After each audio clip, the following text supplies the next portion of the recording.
আগামী 18 মাসের মধ্যে নির্বাচন অনুষ্ঠিত হতে পারে বলে জানিয়েছেন সেনাপ্রধান জেনারেল ওয়াকারুজ্জামান। সেই সঙ্গে ডক্টর ইউনূসের নেতৃত্বাধীন অন্তর্বর্তীকালীন সরকারের প্রতি সমর্থন অব্যাহত রাখার কথা জানিয়েছেন তিনি। এছাড়াও সেনাপ্রধান বলেন, দেশে চলমান সংস্কার সম্পন্ন করতে অন্তর্বর্তীকালীন সরকারের পাশে থাকবেন, তাতে যাই হোক না কেন। রয়টার্সকে দেওয়া এক সাক্ষাৎকারে এসব কথা বলেন সেনাবাহিনীর প্রধান। 1.5 বছরের মধ্যে নির্বাচন ও ক্ষমতার ভারসাম্য নিয়ে সেনাপ্রধানের বক্তব্যের প্রেক্ষাপটে নিজেদের অভিমত জানিয়েছে বিএনপি ও জামায়াতে ইসলামী। ছাত্র জনতার গণ অভ্যুত্থানের মুখে শেখ হাসিনার সরকারের বিদায়ের পর সেনাবাহিনীর সমর্থন নিয়ে সরকার গঠন করে ডক্টর ইউনূস। তারপর থেকেই দ্রুত সময়ের মধ্যে নির্বাচনের দাবি করে আসছে বিএনপি। তবে সরকারের দিক থেকে নির্বাচন কমিশন, বিচার বিভাগ, পুলিশ সহ 6টি বিষয়ে সংস্কারের জন্য কমিশন গঠন করা হয়েছে। এসব কমিশন 1 অক্টোবর থেকে কাজ শুরু করে পরবর্তী 3 মাসের মধ্যে রিপোর্ট দেওয়ার কথা।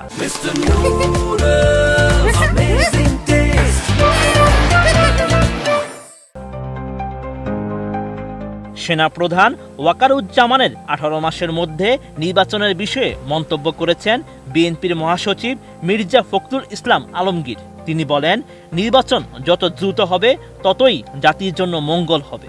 সংস্কার প্রক্রিয়ায় জনগণের অংশগ্রহণ জরুরি, সেজন্যই নির্বাচনের দরকার। অন্যদিকে জামায়াতে ইসলামীর প্রচার ও মিডিয়া সেলের প্রধান মতিউর রহমান আকন্দ বলেন, সেনাপ্রধান সামগ্রিক প্রেক্ষাপটে তার বক্তব্য দিয়েছেন।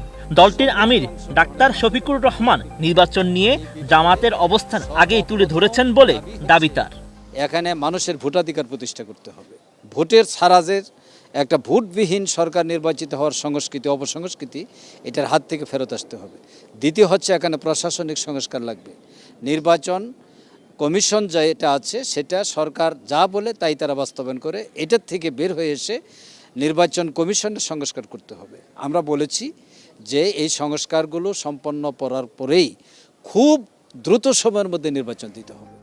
এর আগে রয়টার্সকে দেওয়া এক সাক্ষাৎকারে ওয়াকারুজ্জামান বলেন, প্রধান উপদেষ্টা ও সেনাপ্রধান প্রতি সপ্তাহে সাক্ষাৎ করছেন এবং তাদের মধ্যে অত্যন্ত ভালো সম্পর্ক বিদ্যমান। দেশকে স্থিতিশীল করতে সরকারের প্রচেষ্টায় সামরিক বাহিনী সমর্থন দিচ্ছে।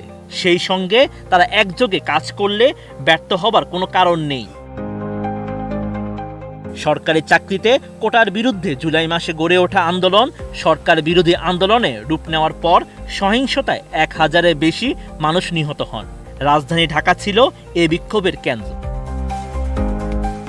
রাজধানীতে এখন শান্তি ফিরলেও শেখ হাসিনার সরকারের নাটকীয় পতনের পর প্রশাসন এখনও পুরোপুরি কার্যকর হয়ে ওঠেনি। বিশেষ করে পুলিশ বাহিনী এখনও গুছিয়ে উঠতে পারেনি। এমন পরিস্থিতিতে সারা দেশে আইন শৃঙ্খলা রক্ষায় মোতায়েন করা হয়েছে সেনাবাহিনী।